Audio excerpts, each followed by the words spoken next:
ሰላም ከመይ ትኾኑ ክቡራትን ክቡራንን ተኸታተልቲ ትግራይ ብሮድካስት ሰርቪስ ነዚ ሰዓት ዝተዳለዉ ሓደሽትን ኣገደስትን ሓበሬታታት ሒዝና መፂና ኣለና።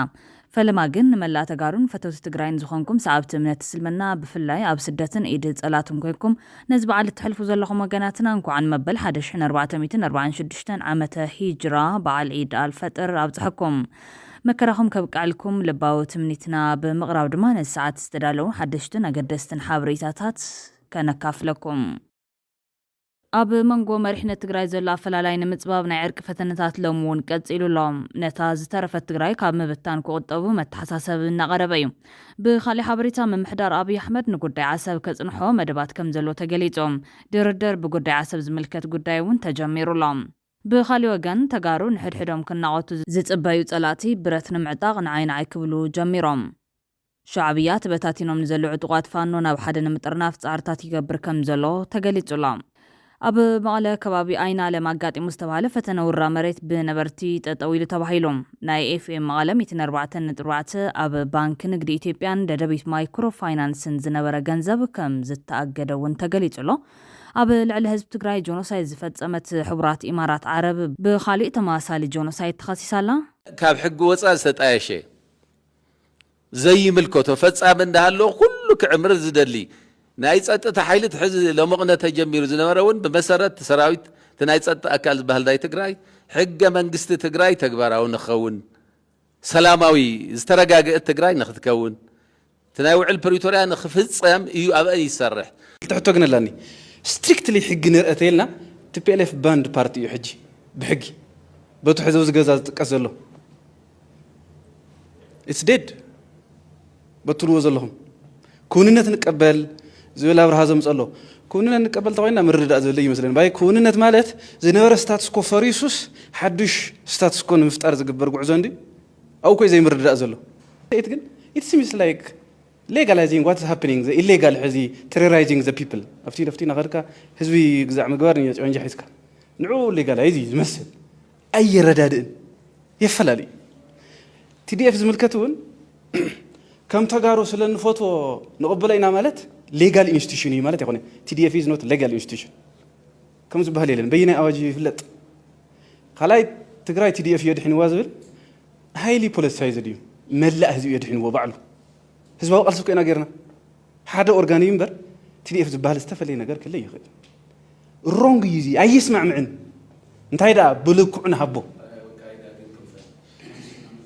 ስለዚ ከም ዘምዛምሰሉ ነገራት ንምርዳእ እንተ ደኣ ኮይኑ በቦቱ ንሃብና ንኸይድ ዝብል ሓሳብ ኣለኒ። ኣብ ትግራይ ብሮድካስት ሰርቪስ ሰዓት ናይ ዚኣቶምን ካልኦት ኣገደስቲ ዝበልናዮ ምዕባለታትን ከናርበልኩም ኢና። ብቐዳምነት መበል 1446 ዓመተ ሂጅራ በዓል ዒድ አልፈጥር ጽባሕ ሰንበት 21 መጋቢት 2017 ዓ.ም ከም ዝኽበር ሓፈሻዊ ቤት ምኽሪ ጉዳያት እስልምና ትግራይ ኣፍሊጦም። መበል 1446 ዓመተ ሂጅራ በዓል ዒድ አልፈጥር ጽባሕ ዝኽበር እንትኾን እዚ በዓል እንትነኽብር ንዝተጸገሙ ወገናትና ብምሕጋዝ ክኸውን ይግባእ ኢሎም ኣለዉ ፕረዚደንት ሓፈሻዊ ቤት ምኽሪ ጉዳያት እስልምና ትግራይ ሼክ ኣደም ዓብደልቃድር። መበል 1446 ዓመተ ሂጅራ በዓል ዒድ አልፈጥር እንትነኽብር ሃይማኖት እስልምና ብዝእዝዞ መሰረት ዝሓመሙ ዝተኣሰር ብምጥያ ንዝሓዘኑ ብምጽንዕና ክኸውን ኣለዎ ኢሎም ከምኡውን ካብ ዝተፈላለዩ ከባቢታት ትግራይ ተመዛቢሎም ኣብ መዕቆቢ ተመዛበልቲ ንዝርከቡ ወገናትና እውን ኩሉ ሰብ ከይዱ ክጥይቖም ሼክ ኣደም ዓብደልቃድር መልእኽቶም ኣመሓላሊፎም። ሼክ ኣደም ዓብደልቃድር መበል 1446 ዓመተ ሂጅራ በዓል ዒድ አልፈጥር ምኽንያት ብምግባር ንመላእ ሰዓብቲ እምነት እስልምና መልእኽቲ ጓዓብፅሕኩም ኣመሓላሊፎም ኣለዉ። ንመላእ ሰዓብቲ እስልምና ዒድ ሙባረክ ክንብል ንፈቱ። ብኻሊእ ሓበሬታ ናይ ኤፍኤም መቐለ 104.4 ኣብ ባንኪ ንግዲ ኢትዮጵያን ደደቢት ማይክሮ ፋይናንስን ዝነበረ ገንዘብ ከም ዝተኣገደ ተገሊጹ። እቲ እገዳ በቲ ኣብ መንጎ ክልተ ከንቲባታት ዘለዎ ወጥሪ ዝተበገሰ ምዃኑ እውን ተገሊጹሎም። ናብ ካሊእ ሓበሬታት ተሰጋጊርና ኣብ መቐለ ከባቢ ኣይና ለም ኣጋጢሙ ዝተባሃለ ፈተነ ውራ መሬት ብነበርቲ ጠጠው ኢሉ ተባሂሎም ሎሚ ኣብ ኣይና ለም ዘጋጠመ ዝተባሃለ ፈተነ ውራ መሬት ብፍላይ ድማ ብሽም ነባራት ተጋደልቲ ብዝብል ናይ ባዕሎም መሃንዲሳት ሒዞም ክሽንሽኑ ዝተባሃሉ ኣካላት ብተቃውሞ መነሰይን ነባርን ጠጠው ከም ዝበለ ተሰሚዑሎም። እዚ ፈተነ ምሽንሻን መሬት እቲ ክፍለ ከተማ እውን ኣይፈልጦን ዝተባሃለ ኮይኑ ገለ ኣመራርሓ ክፍለ ከተማ ሓድነት ኣይንፈልጦን ከም ዝበሉ እዩ ተገሊጹ ዘሎ። ነዚ ስዒቡ መንሰይ ኣይና ለም ሰላማዊ ብዝኾነ መንገዲ ጠጠው ንከብልዎ ብምሕባር እቶም መሃንዲሳት እውን ደው ከብልዎ ገይርዎም ኣሎ። ዓበይቲ ዓዳይና ለምውን ነዚ ጉዳይ ምስ ህዝብን መንእሰይን ዘጋጩን ዘይሕጋዊ ተግባር ስለ ዝኾነ ጠጠው ብልዎ ብምባል ተግሳጽነቶም ፈተነ ዝፈጸሙ ኣካላት ብዕሊ ገሊጾምሎም ዝብል ሓበሬታ ወፂሎም ምዚ ተኣሲሩ ብፍላይ ምስ ገለ ሰብ ሃፍቲ እውን ብምትሕባር ኣብ ዙርያ ኢንቨስትመንት ኣቢሉ ነቲ ዘይሕጋዊ ወራር ንምፍጻም ዝግበር ክያዶ እውን ኣይንዕገስን ኢሎም ኣለዉ እቶም መናእሰይ ዘየልምዕ በዓል ሃፍቲ ኢሉ እውን ኮፍ ኣቢሉ ሓፂሩ መሬት ብምውራር ዝቕጽል ዘሎ ኢንቨስተር እውን ልዑል ቃልሲ ንገብር ኢና ብምባል ሓቢሮም ኣለዉ መራሕቲ ትግራይ ነታ ዝተረፈት ትግራይ ካብ ምብታን ክቁጠቡ መተሓሳሰብ ቀሪቦም ብሰንኪ ጆኖሳይዳዊ ኩናት ኣብ ዝዋን 41 ሚታዊ ላዕላውነትን ህዝብን ዝተመንዘዐት ትግራይ ኣብ ዝዋን ድማ ነታ ዝተረፈት ንምብትታን ስልጣኖም ዘስከሮም መራሕቲ ዝገብርዎ ዘሎ ምንቅስቃስ ሃፀይ ሚኒሊክ ንዝፈጸሞ ንትግራይ ናይ ምብትታን ሽርሕታት ዘንዕቕ ከይኮነ ኣይተርፍን ተባሂሉ ኣሎ ኣብዚ ጉዳይ ተደሪኹ ነቐፌታ ዘቐረበ ኣቦ ወንበር ናጽነት ትግራይ ዶክተር ደጀን መዝገበ መራሕቲ ትግራይ ጸረ ትግራይ ይኸዱ ከም ዘለዉ ክገልጽ ጸኒሑ እዮም أول كايت زلو زخور تجراوي مسامحارو شريخو والكايت حيزلو أبرايا وسنهسن زلو زخور تجراوي سبر جلو خوينو حيزلو تجراوي أب سمين معراب زلو نايحو واحد وراسي جوجلة تجراوي سمين معراب حرام ريتا إل حيزلو كفل ما أخل حرام ريتا إل حيزلو تجراوي إز جوجلة زين أبرايا أبدو مبرق أب عجامة مبرق تخالي جزام محدار حيزر له خزول جوجل له واحد حيزر له زين بمولهم تسأرة تقرأ يمسرح له كلهم تجاريهم كلهم تخافها في لو ما تقرأ تسأرة تقرأ يسرح له ነዚ ነቐፌታ ኣብ ዝሓለፈ እዋን ዘቕረበ ኣቦ ወንበር ናጽነት ዶክተር ደጀን መዝገበ ሎሚ ኣብ ዘርጉ ሓበሬታ ድማ እቲ ኮር ዝበሃል እኩብ ማእኸላይ መንግስቲ ምስ ናይ ውሽጥና ሓይልታት ኮይኑ ኮርና ይዳለ ኣሎ ስለዚ ኩልኻ ሰራዊት ተዳለዩ ይብል ኣሎ ክብል ዝፀሓፉ ኮይኖም እቶም ናይ ውሽጢ ሓይልታት በዓል መን እዮም ዝብል ሕቶ ኣሻቓል ኮይኑ ይርከብ ኣብ ዝቐረባ ግዜ ሓራም መሬት ናብ ዝበሃል ከባቢ ፃውዒት ብማሕበራዊ መራኸቢታት ክዝርጋሕ ቀኒ እዩ እዚ ዲዲኣር እውን ኣብኡ ይወሃብ እዩ ዝብል በተዓሾ ዝቐርበሉ ዘሎ ካብ ዋግምራ ዓፋር ቆቦን ደቡባዊ ምዕራብ ኤርትራን ንምዝርጋሕ ዝሕሰብ ዘሎ ምንቅስቓስ ካብ ሱዳን ክሳብ ትግራይ ካብ ኢትዮጵያ ክሳብ ኤርትራ ነዋሕቲ ኣእዳው ዝተዘርግሑሉ ኮይኑ ንደቂ ትግራይ ኣድሚዩ ንትግራይ ከም ዘይነበረት ዝገብር ሓደገኛ ምንቅስቓስ ምዃኑ ዝግለጽ ዘሎ ምምሕዳር ብልጽግና ኣብ ክልል ኣምሓራ ዘሎ ግጥም ብዝበዝሐ ምልሻን ኣድማ ብተናን ምስ ዕጡቓት ፋኖ ዝገብርዎ እዩ ምክልኻል ኢትዮጵያ ዝተወሰነ ሓገዝ ጥራሕ ከም ዝገብር እዩ ዝንገረሉ ዘሎ ፖለቲካዊ ግጥም ብልጽግና ኦሮሞ እውን እንተኾነ ምስ ብልጽግና ኣምሓራ ብተዘዋዋሪ ምዃኑ ዝግለጽ እቲ ኣብ ትግራይ ዘሎ ክልተ መልክዓት ዝሓዘ መንገዲ እውን ናብቲ ናይ ኣምሓራ ዓይነት ግጥም ንክበጽሕ ብወገን ጸላእቲ ጻዕርታት ይግበር ከም ዘሎ እዩ ዝግለጽ ኣብ ዝሓለፈ ሰሙን ቃል ምሕተት ዝሃበ ጀነራል ታደሰ ወረደ እውን ነቲ ጉዳይ ከም ቀሊል ጌርካ ምርኣይ ሓደገኛ ምዃኑ ኣጠንቂቑ ነይሩ እዩ እዚ ሕዚ ብሰንኪ ሕማቕ መሪሕነት ዝኽሰት ዘሎ ሓደገኛ ኩነታት ነቲ ሃፀይ ሚኒሊክ ንዝፈጸሙ ንትግራይ ናይ ምብትታን ሽርሕታት ዘንዕቕ ከይኮነ ኣይተርፍን ተባሂሉሎም ሃይለ ስላሴ ምኒሊክ ንኤርትራ ሸይጡ ኢለካ ምኒሊክ والقايت صقدي نقدم نايته جيتايتلو فلي غزات كيل هيبوغ اما مጨረሻውን ከም ትዝፍለጥ 48 ናብ ጎንደር ግዛት ከም ተኸውን ተገይ ራያ ሃይለ ስላሴ እንተሃድም ናበዳን ነው አይናን ጸላል አቃልኻና ተሃድም ይሉ ህዝብ ራያ ወጊው አልዋ ምላሽ ህዝብ ራያ ወጊው እግሩግሩና ሰዓበ ተመሊስ ንጉስ የልትመጽማ አንተ خدع ንጉስ أبدان نخاحية بيزنا بركة خان شخان عنها تجزين وجيوه بزي أكيم حزو نرايا بتيخو فرقون والله فرقون تقراجع إزم هزو زيام يوم حزي رايا أم حرا يزولوه ويجينا رايا هزي نهادم ترس رسم الفلس زيام وسنعينا عبي فلتام انت هادم وزقط قطم خوي هذا متتملي سمح الزحونا يخلو والله سلذي زي أكت في اللي قالوا راياس زطبرو داليو رايا نتيجنا والكايت استنت اليان زي قزاس وندر يخافلوه وندر خوي قر مكايو عد كمان تخوي وندر إردك هذا وندر عد كمان تي هذا فاسيلدس ناوز مصب عسد شعتك في الزمن سراويت عيد قدميو اب غندر امحنيا تزارب حزبي نبر اي نبرن قدم فاسيلدس اب غندر امحنيا تزارب نبر عدق مانت أجوكم كاب أقسم قصيلو تزعبه هزبي بعد تاريخ هنسأل أهلي بلا السرحي أجو حجبين إتعال سرحة تاريخاوي كتما لا سالالي بلا قوة أكالو يكونت أيام محضرة طوفيقو سلازيو كنت فأكومي በዚ ኣብ ትግራይ ዝረአ ዘሎ ሓደገኛ መንቀሳቐስ ስጋት ዝሓደሮም ወገናት መሪሕነት ትግራይ ሕዚ እውን ናብ ናይ ዕርቂ ማዕዲ ክመጽእ ፈተነታት እናገበርዮም ጳጳስ ካቶሊካዊት ቤተክርስትያን ሃገረ ስብከት ዓዲግራት ኣቡነ ተስፋ ስላሴ መድህን ሓደ ካብዞም ነዚ ጻዕርታት ዝገብሩ ዘለዉ ወገናት ኮይኖም ኣብ ትግራይ ኣጓኒፉ ዘሎ ፖለቲካዊ ቅልውላው ሓደ ነቲ ካሊእ ብምጥቃዕ ኣቢልካ ዕልባት ዝረክብ ዘይኮነስ ፖለቲከኛታት ብስልጡን መንገዲ እንተፈትሕዎም ጥራሕ ዝበለጸ ዕድል ከም ዘሎ ገሊጾም ኣለዉ ብፁዕ ኣቡነ ተስፋ ስላሴ መድህን ብተወሳኺ ኣብ ትግራይ ዝተፈለየ ሓሳብ ዘሰጉሙ ኣካላት ክድሃሉ ክሸቕረሩን ዓዶም ራሕሪሖም ክስደዱን ምኽንያት ምዃን ደው ክብል እውን ተሓሳሲቦም ኣለዎም ኣብዚ መበል 21 ክፍለ ዘበን ሰብ ተወሊዱ ዝዓበየሉ ቦታ ስኢኑ እቲ ቦታ ኣለኒ ኢሉ ዝኣምን እውን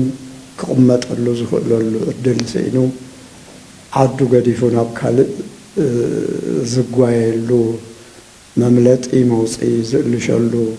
ዓዲ ሒዝና ተሪፍና ኣለና እዚ ዓብዪ ንእሽተይ ይዕዘበሎ እቲ ኣብ ዓዲ ተሪፉ ዘሎ እውን በዓል ሞያ ዝበቕዐ ከምኡ እውን ዕድል ትምህርትን ስራሕን ነብራ ሂወቱ ክመርሕን ዝረአ እውን ኣብ ውሽጡ ንደገ ዘብል ምቕማጥ ምንባር ተስፋ ስኢኑ ዝነብረላ ዘላ ትግራይ ኢና ዘለና ኣብ ሰዓት እዚ ቀንዲ ፃውዒተይ መንፈሳዊ መልእኽተይ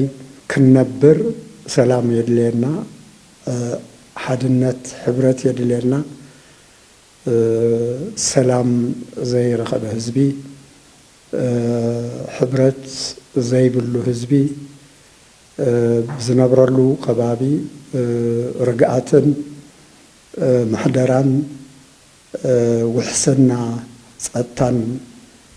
ክረክብ ዘይከኣለ ህዝቢ ተባሂሉ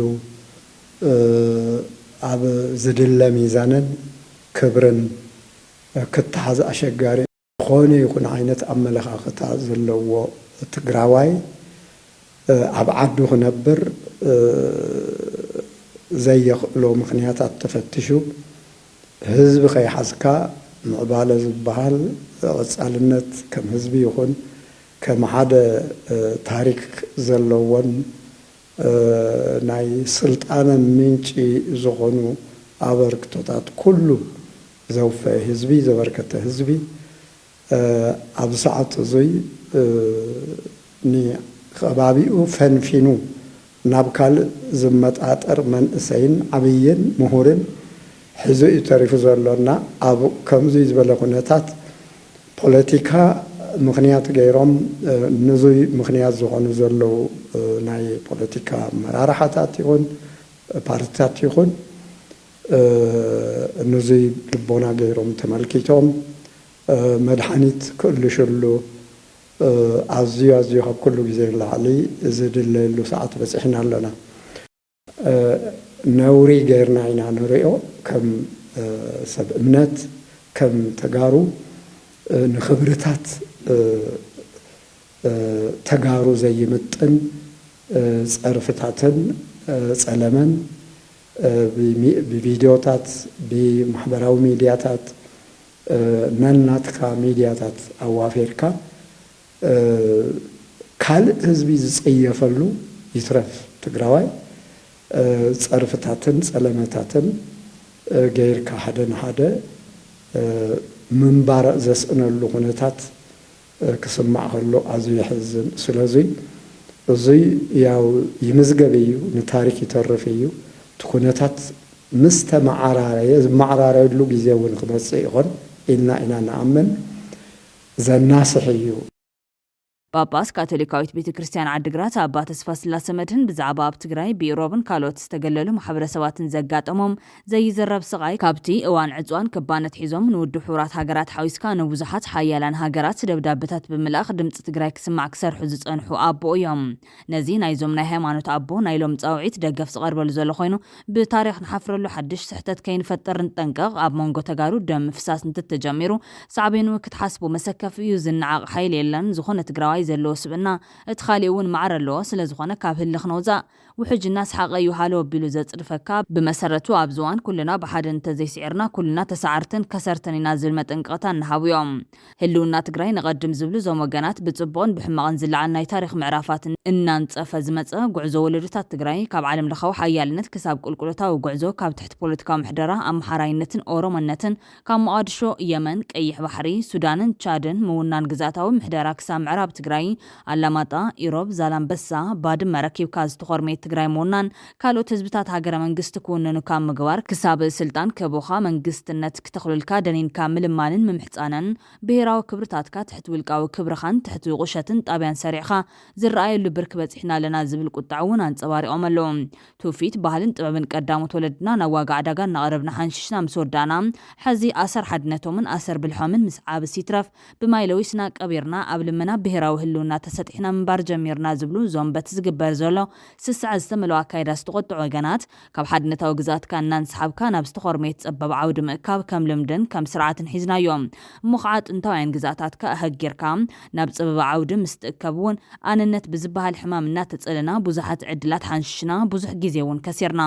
ካብ ውሽጢ ናብ ደገ ዘይኮነስ ካብ ደገ ናብ ውሽጢ ብዝጥምት ዝተኸልናዮ ዝንቡዑን ድስኩልን ስርዓት ፖለቲካ ኣብ ዘመናት ንትግራይ እናሕመመ ሕዚ ናብ ዓፅረሞት ኣሰጋጊር ወይርከብ ይህን ምሂን ብዝበሃል መድሓኒት ትግራይ ከይትሕከም ኣንነት ብዝበሃል ደግሲ ሕማም ብፀላታ እናተረገፀት ንኽንነብር ተገዲዳ ብምባል ድማ መፍትሒ ዝብልዎ ኣቐሚጦም ኣለዎም። ሕዚ ከም ተጋሩ ሓደ ነገር የድልየና ኣሎ ብንኸዶ ዘለና ግዛታዊ ምንስሓብን መንነታዊ ድስካለን ኣብ ቀረባ እዋን መንነት ተጋሩ ነበርያ ነበረ ናብ ዝኾነሉ ሓደጋ ክንጥሕል ከም እንኽእል ምሕሳብ ሕዚ ከም ተጋሩ ዝኾነ ይኹን ገታርነትን ናይ ሓሳብ ኣፈላለይን ኩሎም ዓይነት ውልቃዊ ክብሪ ኩሎም ውልቃዊ ኾኑ ጉጅላዊ ኣተሓሳስባታት ትሕቲ ክብሪ ህዝቢ ትሕቲ ህልውናን ብሄራዊ ክብርታትን ትግራይ ንስራዕ እዮም። ውልቀ ሰባትን ጉጅለታትን ከነጀግን ክንብል እንኸዶ ዘለና ኣንፈቱ ሰሓተ ክያዶ ትግራይ ኣብ ማእኸል ባሕሪ ኣምሓራን ኦሮሞን የጥሕላሎ ምንተ ትግራይን ህዝባን ኩላትና ተጋሩ ብኩላትና ተጋሩ ንክንሰዓር ድልዋት ንኹን ኩሎም ናይ ተጋሩ ሓሳባት ንትግራይ ይጠቕሙ እዮም ኢልና ንእመን ናይ ኩላትና ተጋሩ ድምር ሓሳብ ንትግራይ ካብ ሓደጋ ምጥሓል የድሕና ቀጻሊ ውሕስላው እውን የረጋግጽ ዝብል መልእኽቲ ብመንገዲ መርበብ ሓበሬታ እምቢታ ኣንጻር ወረርቲ ኣመሓላሊፎም ኣለዉ። ናብ ካሊእ ሓበሬታ ተሰጋጊርና ምምሕዳር ኣብይ ኣሕመድ ንጉዳይ ዓሰብ ከጽንሖ መደባት ከም ዘለዎ ተገሊጹ እቲ ናይ ዓሰብ ጉዳይ ከጽንሖ ዝደለየሉ ምኽንያት እቲ ኣብ ትግራይ ዘስግእ ዘሎ ሕድሕዳዊ ምንቋት ክሳብ ሽቱእ ዝወቅዕ ምዃኑ እውን ይስማዕ ኣሎ። ኢንተርናሽናል ክራይሲስ ግሩፕ ዝተባህለ ዓለም ለኻዊ ትካል ክሳብ ጆኖሳይዳዊ ኩናት ትግራይ ዝጅመር ኣብ ባይታ ዝነበሩ ማዕበለታት እናተንተነ ምስ ትግራይ ዝግበር ውግእ ሰዓሪ ዘይብሉ ኮይኑ ነቲ ዞባ ናብ ሰፊሕ ግጭት ከምርሕ ክገብሮ ይኽእል እዩ ዝብል መጠንቀቕታ ይህብ ከም ዝነበረ ይዝከር። እቲ ኩናት ምስ ተጀመረ እውን ብድርድር እንተዘይተወዲኡ መወዳእታ ዘይብሉ ክኸውን ዝብል መጠንቀቕታ ብምሃቡ በቲ ኣብቲ ሽዕዋን ምስ ጁንታ ድርድር ኣይሕሰብን ዝብል ዝነበረ መንግስቲ ብልጽግና ካብ ኢትዮጵያ ተባሪሩ ከም ዝወፀ ኣይርስዓን። ሕዚ ኢንተርናሽናል ክራይሲስ ግሩፕ ብዛዕባ ጉዳይ ዓሰብ ኣብ ዝወፅኦ ጽሑፍ ቀርኒ ኣፍሪካ ተወሳኺ ጎንፂ ክፃወረ ይኽእልን እንተኾነ ግን ካብ ተወሳኺ ኩናት ዝድሕን ኣይመስልን እንተሳብ መንጎ ኢትዮጵያን ኤርትራን ወይ ድማ ኣብ ትግራይ ሕድሕድ ዳግማይ ኩናት ከጋጥም ዘለዎ ዕድል ዝለዓለ እዩ ግና ኣይመሰየን ፀቢብ ዓለም ለኻዊ ፀቕጢ የድልዮ ክብል እዩ ኣጠንቂቑ ዘሎ። እቲ ትካል ኣብ መንጎ ኣስመራን ኣዲስ ኣበባን ዝግበር ዝርርብ ብሳልሳይ ወገን ክጅመር ከም ዝኽእል ዕላማ ናይ ዝዝርርባት ተኸታታሊ መፅባዕታት ክኸውንን ኢትዮጵያ ከም ዘይትወርር ቃል ብምእታው ክልቴን ሃገራት ኣብ ጉዳይ ሕድሕድ ምትእታው ደው ክብላ ቃል ከኣትዋ ከምኡውን ክልቴን እውን ብጎኒ ዝግበር ተቃዋምቲ ምድጋፍ ጠጠው ከብላ እዚ ድማ ከመይ ገይረን ሓደጋታት ከይብርኽ ኣብ ትሕቲ ቁፅር ከም ዝገብራ ክዛረባ ከም ዝኽእላን ተኽእሎታት ከም ዘለዎ ገሊጹሎም። ንዝልዝብ ዝመርሓ ሃገራት ቻይና፣ ስዑድ ዓረብ ከምኡውን ኣብ ቀረባ እዋን ኣብ መንጎ ኢትዮጵያን ሶማልያን ዕውት ሽምግልና ዘካየደት ቱርኪ ፕረዚደንት ነበር ኡሁሩ ኬንያታ ኣብ ድርድር ስምምዕ ፕሪቶሪያ ቁልፊ ተዋሳኢት ዝነበረት ኬንያ እውን ክትሳተፍ ከም እትኽእል ዝሓበረ ኮይኑ ካብዚ ብተወሳኺ ኩሎም ኣብቲ ዞባ ተገዳስነት ዘለዎም ኣሜሪካ፣ ሓይልታት ኣውሮፓ፣ ሃገራት ወሽመጥ ዓረብን ጎረባብቲ ኣህጉራትን ሓዊሱ ንዝርርብ ደገፎም ምልክት ክገብሮን ክሳብ ሽዑ ልጓም ክግበር ዝፅውዕ ደብዳቤ ዘርጊሕሎም። ነዚ ፀብጻብ ዝተመልከቱ ተንተንቲ ድማ ኣብይ ኣሕመድ ኩናት ኢትዮ ኤርትራ ንምጅማር ዝህፅፅ የብሉን እናበልዮም። እዞም ተንተንቲ ከም ዝብልዎ እንተኾይኑ ኣብዚ ዝሓለፈ ኣዋርሕ ኢትዮ ሶማልያ ኩናት ንምጅማር ክልቲአን ሃገራት ኣብ ከመይ ዓይነት ምድላውን ኣልያንስ ኣብ ምፍጣርን ተጸሚደን ከም ዝረመራ እንዝክሮ ጉዳይ እዩ። ከመይ ናብ ሰላማዊ ድርድር ተኣትዩ ሰላማዊ ርክብ ጥራሕ ዘይኮነስ ሓቢረን እውን ኣንጻር ኣልሸባብ ይቃለሳ ኣለዋ። በቲ ዝነበረ ረስኒ ኣይቀጸለን ኣጀንዳ ኮይኑ ተሪፉ ዝብል ዝእመን መዘኻኸሪ ብምሃብ ድሕሪ ኢትዮ ሶማልያ ውጥጥ ማለት እውን ምምላስ ባሕር ዓሰብ ዝብል ሓያል ረስንን ወታደራዊ ምድላው ኣብ ክልቲአን ብዝለዓለ ብርክር ኢና። ይኹን እምበር ነዚ ግዜ ብስቕታ ክሓልፉ ዝግብኦም ዝነበረ መራሕቲ ትግራይ እታ ኩናት ብሓይሊ ወጢጦም ናብ ትግራይ ኣምፂኦምዋ። ነዚ ዝተቃወሙ ጀነራላትን በብደረጅኡ ዘለው ተጋደልቲ ኣየዋፅን መንእሰይ ዝጸልኦ ውሳነ ኣይንወስን ኢሎም ተማሕፂኖም ሰማዕሲኖም ጥራሕ ዘይኮነስ ንምንታይ ከምዚ ዓይነት ዘረባት እናገሩ ተባሂሎም ካብ ዝነበሮም ሓላፍነት እውን ተባሪሮም። እዞም ምስ ህዝቦም ዝወገኑ ተጋደልቲ ኣብ ህዝቢ ትግራይ ዝመጽእ ናይ ሕድሕድ ኩናት ሳዕቤን ልቢ ብምዕባይ ንምንታይ ካብ ስራሕና ንባረር ኢሎም ናብ ሓዞ ስደዶ ከኣትዉ ኣይደልዮን። ክብሪ ድማ ይግቦም ዝብል ናዳ ነቶም ነዚ ዝተቃወሙ ብምቕራብ ካብቶም ነዚ ውሳነ ዝተቃወሙ ገሊኦም ኣብ ቀጻሊ ሰላማዊ ፖለቲካዊ ቃልሲ ህዝቢ ትግራይ ከምጾ ዝኽእል ሳዕቤን ተረዲኦም ብናይ ባዕሎም ድሌት ሓራ መሬት ዝብል ናይ መቃለሲ ቦታ ረኺብና ዝብሉ ዘለዉ ኣካላት ዝጀመርዎ ምንቅስቓስ ዓይኒ ጸላእቲ ኣብኦም ክዓርፍ ከም ዝኽኣል እዮም ዝገልጹ። ነዚ ኣብ መንጎ ተጋሩ ዝሕሰብ ዘሎ ሕድሕዳዊ ምንቋት ንምጥቃም ኣብይ ኣሕመድ ምስ ኤርትራ ይኹን ምስ ፋኖ ብድርድር ዝውድአሉ ዕድል ብጣዕሚ ሰፊሕ ምዃኑ ዝገልጹ ዘለዉ ተዓዘብቲ ብፍላይ ምስ ኤርትራ ናብቲ ናይ 2013 ዓ.ም ስምዖም ዝምለስሉ በር ዕጹው ኣይኮውንን እንተዘይኮይኑ ካብ ዝወጻኢ ዘስማዕምዕ ነጥቢ ክፈጥሩ ይኽእሉ እዮም። ሕዚ ዋና ትኹረት ኣብይ ኣሕመድ ኣብ ትግራይ እዩ ዘሎ። ጉዳይ ፕረዚደንት ምሻምን ናብ ሓራ መሬት ዝወፅእ ዘሎ ተጋደላይ ምጥንኻርን ክልቲአን ብናይ ባዕሉ ረብሓ ቃንዩ ብዘይ ጥርጥር ክዕወተለን እዮም። ትግራይ ማእኸል ሕድሕድ ኩናት ክትከውን ቢሉናት በጀቱ ክንቀሳቀስ እዮም። ነዚ ዘትርፍ ብልሒ ኣእምሮ ዘለዎም መራሕቲ ኢና ባህልቲ ስለዘየለው ኣብይ ኣብ ጉዳይ ትግራይ ልዕልነቱ ከረጋግጽ እዩ ክብሉ ኣጠንቂቖም ኣለዎም። ብልጽግና ጥራሕ ዘይኮነ ሻዕብያ እውን ካብ ትግራይ ብጽሒቱ ንምምቃል ቆልዑ ስለዘይኮና ብሓደ ተመኻኺርና ክንሰርሕ ንኽእል ኢና ኢሉ ንተጋሩ ክመክርን ኣብ ቃንዛን ስቓይን ተጋሩ ጨው ክንስንስን ፕሮፓጋንዳ ክነፍሕን ጀሚሩ ከም ዘለውን ዝፍለጥ እዮም። ሕድረኹም ማተግቢረ ኣብ ማእከል ትግራይ ዝክረ ሰማዕታት ገብረልኩም ኣለኹ ኣብ ዘለኻዮ ንሃገራዊ መዝሙርን ሰማዕታት ካን ምዝካርን ንሓንቲ ደቂቕ ሓድሽ ዜና ክነግረኩም ምስ ስታሊን ገብረ ስላሴ ክንሰርሕ ኢና ወረን ኣስመራ ክዕድሞ መደብ ኣለኒ በዓል ውዕለት ትግራይ ሃይለ ደደቢት እውን እቲ ገለገለ ዝተጋነነ ብልዕሊ ኤርትራ ዘለዎ መረዳእታ ገዲፍካ ኣብ ልዕሊ ሃገሩ ዘለዎ መትከል ዝጽላእ ኣይኮነን። ኣነ ነጊረኩም መትከል የደነቐ እንተወሓደ ሃይለ ጥራዩ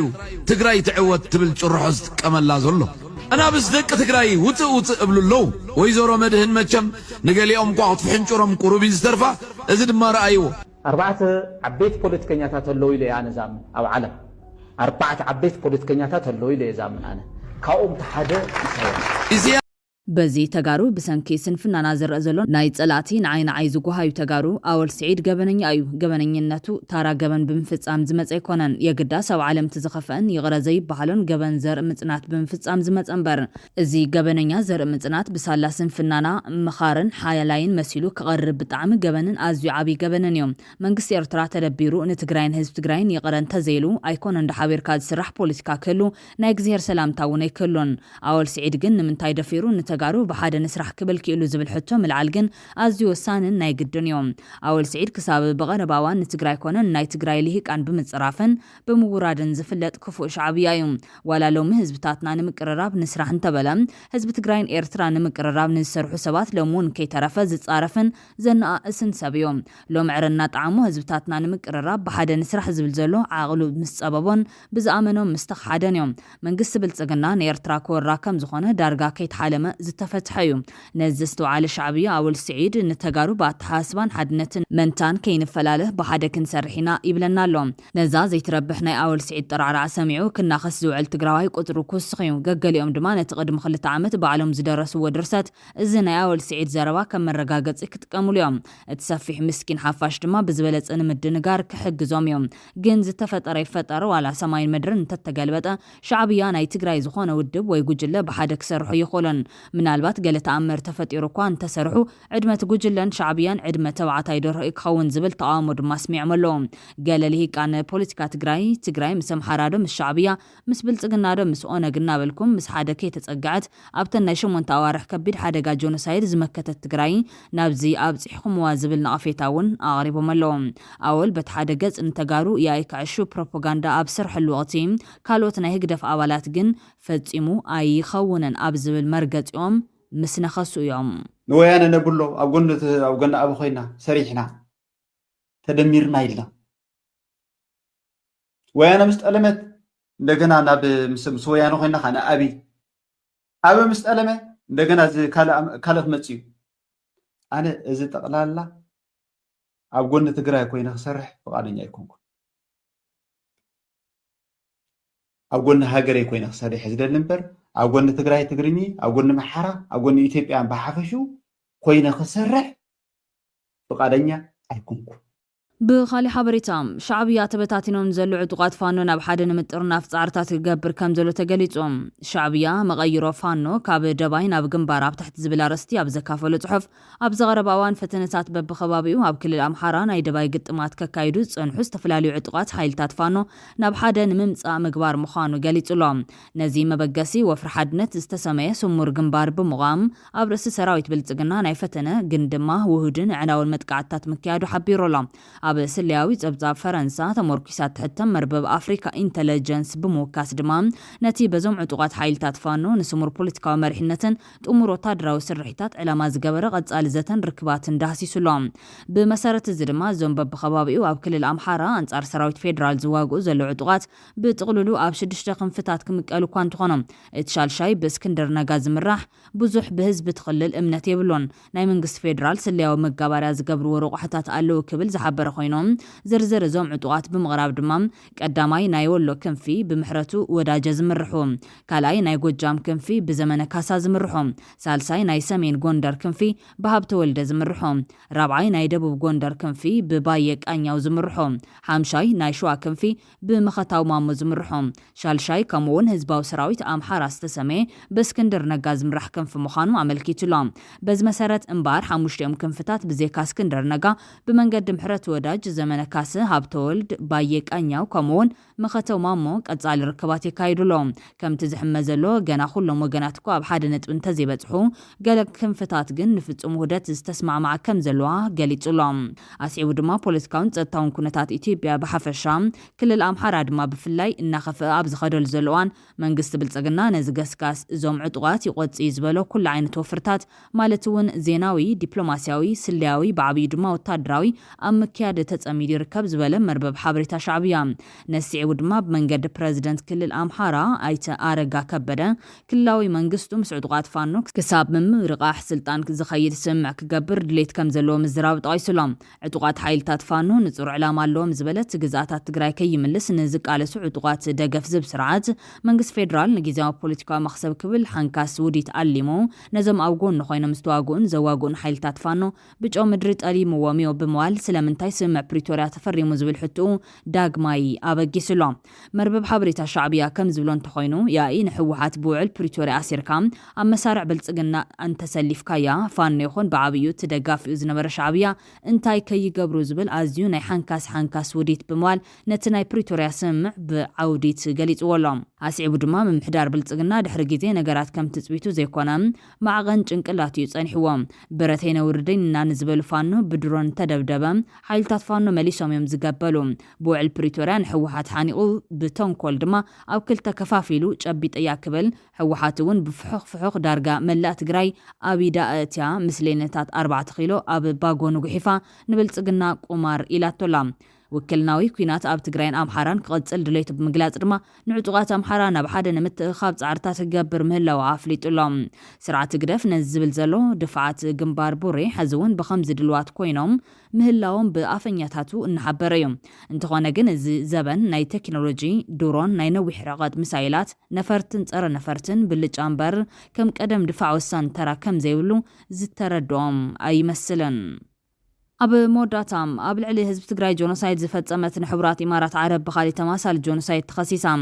بقداي جملاو هلقيت قبيلة ماساليت سودان نحبرات إمارات عرب أهوغراوي مقابايا كساتالا إذا خصي حاموس 10 ميازع 2025 نقاط فرنجي هزباو سماعي كايديوم لك خمتي أبا تقراي مس إيرتران إثيوبيان كوينا جونوسايد زفتزمتو أب سودان ون وغن حيزان عطوقات حيلتات دعمل سريع والتدراون نواتاون دقف تقبر زل حوارات إمارات عرب بجونوسايد تخصيصالا سودان بقداي تام معراب دارفور أبرس قبيلة ماساليت استفتزم هلقيت أبا هوغراوي مقابايا مخصاصا يذكر أبزغنيات سودان رسكة ما كارتون بجنرال البرهان زمرحو حيلة طوات إروالو بحمية زمراح حيلتات وتزدقف دما كاب كارتون كبابيان وطيلو نسيعيو بوزحات البرهان معواتو تقام سودان كفيلاو فتح مركابون زقلتون اللو يخون بار تقام سودان البرهان كارتون محزن حميتي كاب كارتون بموتون كفتح زخل ديو زبل حتو زبقس خوينو لو بوليتيكاو قالس سوداناوين أبيدوم ديزلو كابيدوم وطاي بناي دق حيلتاتيو ززور زلو زبل وغنات دمام كونتات قرن أفريكا بحفشا بزغلت عامت زغدا كوينات سودان دما بفلاي نايوكلنا كوينات مخاني ملكتهم كوينات كلتا محمدات محمد دباين محمد سعود عربن أبي من زنبر كوينات نايوكلنا كوينات سونين شيعان اسلمنا زغت الهاجرات بإيران سعودن زمراح نيرو زبل زومغنات حزب يمن دما هلقيت وريدو دحرزيتهم بحد زنبر إمارات عربن سعود عربن أمونغوم نايرب حقون ستات مستلعله نغرنا أفريكاون كحمس وايم جميرهم نايزابنت مرحي حبرات إمارات عرب نفتان حيلي بحمية زمرح كدقفن كلو مرح نقسنة سعود عرب دما نعال برهان زمرحو حيلي يدقفو زبل مزخا خريبهم أب قد إيرتران إثيوبيان زوم كلتا محمدات عروخ أب زنور لوان نيسياسن أبي أحمد شام جيلوم كابال بيسوم مستبعسو دما حبرات إمارات عرب ناب إثيوبيا سعودن أب إيرترا خوينن حزام مونغ إيرتران إثيوبيان زلو غلولا بدحريت زلو هاجرات مخاناني قلتهم كموصيتو دما البرهان ناب كارتم آتو قداي سودان تفتحو سودان رهوا رخيبة مالتي كونن بحبرات إمارات زدقف حيل منقستي أب دقا عقيمو كاب إثيوبيا نات تبقسا قانا خوينات ناي مغطال عدللو كارتم زحازة ناي البرهان حيلون بسعود عرب قبطن إيرتران إنا تدقفة هادن نابالات حميتي ناي مكاد عدللو زبل سقات ينصبارقون مز تزاميدو زخييد كساب ناي مقنصال مفر رحزة السمع قداي مبرع السودان ونالو حدوش أب مبرع أفريكا زمع بالزلو قونت كاب دو سودان زرق زلو ناب كوينات حد زمرح زمسل مفتقات ونالو بوشتاوي بوليتيكا قلولاو تحمس زلا إثيوبيا كوينات فانو مس منقست إيرترا صبغ ركب ألو زبهال حيلا أنصار ماخلاي منقست زقالس زلو إزبل سنسلتاو كونتات قرن أفريكا زتتحاز مخاني قلتهم بمسارات زي بوليتيكاو أقوما زوانام قداماي سوداناوي جنرال البرهان إيرترا قبطي سعود عرب أمحارا فانو أب حدا مدب زسرعو خينام ناي تقرايقن مسمن مخانو زينة صرا مخاني حبرهم بخالي وقن حورات إمارات عرب بلتقنا إثيوبيا مالتون ما خلاي منقستي إثيوبيان أب كالي مدب زسرع مخانهم يملكتهم أب موداتا إثيوبيان إيرتران بقدي عسب أو كبيد مفتقات اللوام أبي أحمد مسفانو أو كبيد مفتقات اللوام البرهان نحميتي كاب كارتم أو تيوانبر عدقو أفتحو كاب قالسي آلوين قالسو كغزليوم سلازي البرهان قداي سودان أي فتحون بملاتون يتعوتن أبزن ناو كينات قطن زمرحا إثيوبيان إيرترانون إيرترا فانو يوم سلازي قرنا أفريكا بنايو كلنا كينات ورخوينات زحمس زولو زوبايو إذا ما سودان إثيوبيان نامول مبتتان زوسد أبتو زواد ما ممسرات حدش تاقرات زبسر فتنتاتي زلو زبل حساب أنصبارقهم اللوم زخون خوينو جن سودان بقداي جملة وهلقيت قبيلة ماساليت نحبرات إمارات عرب أبا هقراوي مقابايا كسيسات تالام كبران انتخاتلتي تقراي برودكاست سيرفيس نسعد استدالو حدشتن أقدستن حبريتاتات زيوم يمسلو لايك شير سبسكرايب مقوار سلتكا تولونا أزينان مسكن